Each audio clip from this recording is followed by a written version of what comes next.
I've been lucky in recent years to have been able to travel internationally. In 2008, I went to Africa with my father, and in 2013, I traveled to India with a group of North Carolina teachers, thanks to the Center for International Understanding. I learned many things on those journeys, but one of the themes that came out of both trips was that of international poverty. The United Nations has set the poverty line at anyone living below $1.25 per day. But in different parts of the world, poverty looks differently and is defined differently. In Raleigh, North Carolina, people who are considered poor might have a home with a roof and a carpeted floor, and people have smartphones and video game systems. And yet, despite these luxuries, they may still struggle to find good, healthy food to eat.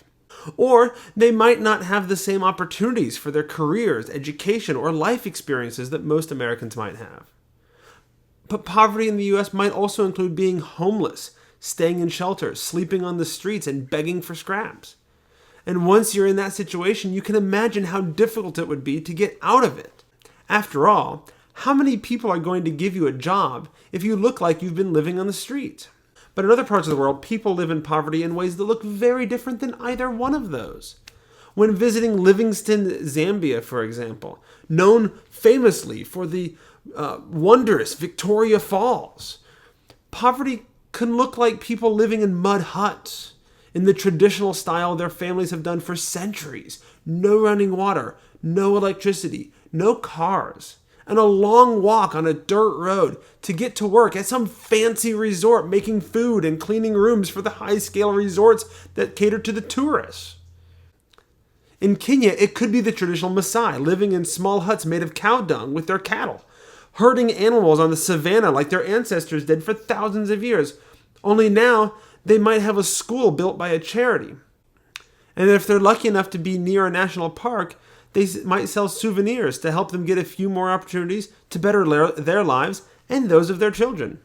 In Soweto, in Johannesburg, South Africa, poverty might include large shanty towns sprawling over different parts of the city, with a house made of scrap tin and a dirt floor that the government is trying really hard to find ways to destroy and develop into more profitable land.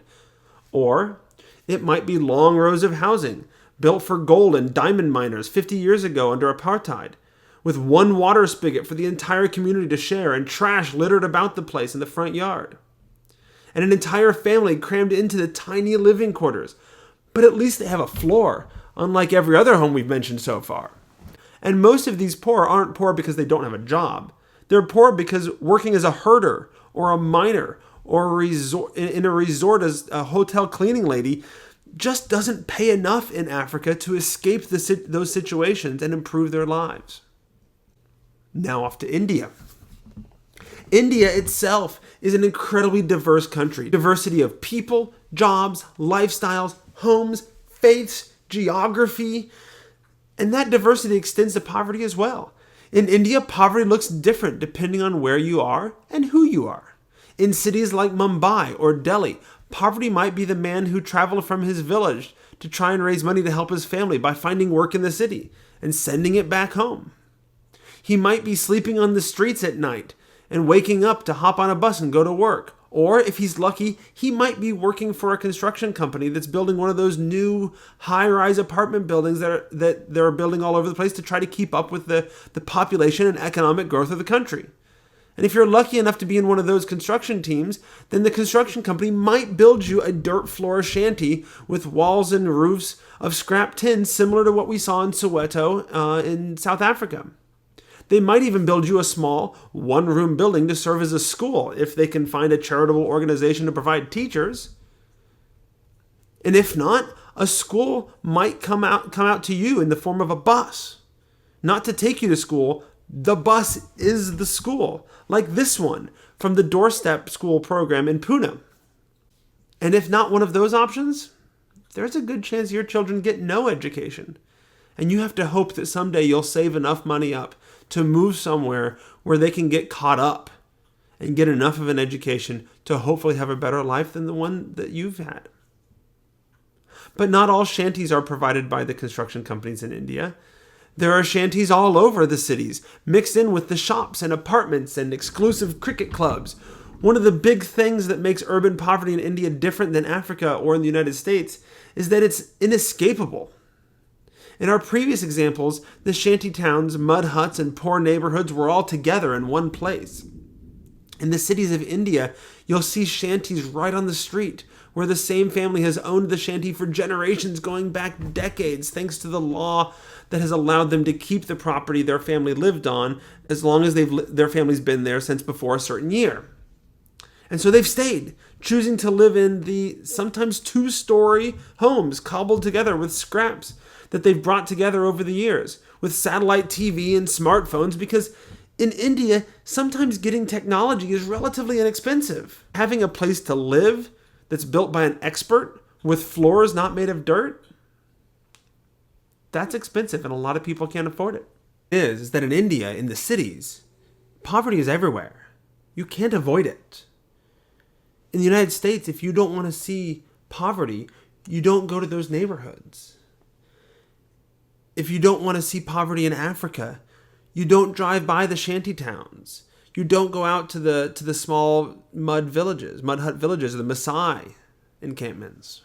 You just avoid those areas, and you never have to experience poverty. In the cities of India, you can't not experience poverty. It's there.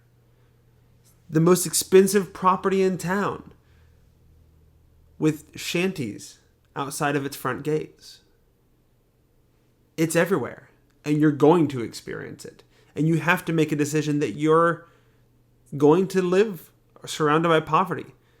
And maybe there's nothing you can do about it. Or maybe you're going to choose not to.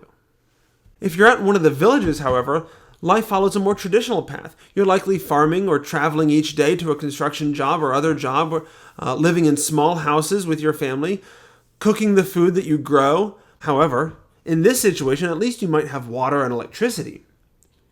But your children might have to walk several miles in order to get to school each day, if they even have more than a basic education, which is a kind of rare thing, especially for girls. And if you're very fortunate, perhaps you get to ride a bike the miles down the dirt road to school, like this one provided by the non-governmental organization Ashton Okai. Poverty looks different all over the world, and while I have a limited experience with it in my life, luckily, I've viewed it as an outsider on several international trips. The information provided here is solely that of my experience and not intended to say that any of these situations are typical, but rather that these experiences are true and do exist, and that poverty comes in many forms, but almost always seems to involve people in need and struggling to better their situation, and often unable to do so due to barriers that get in their way. Barriers that may be put in place by the long arc of history that they find themselves caught up in, or due to the choices that they make in their life. But poverty looks different everywhere you go, and everybody benefits when people remember that the poor aren't just an undefined other, but are people with hopes and dreams and families and struggles, but they're unique. There are as many different types of poverty in the world as there are people living in poverty.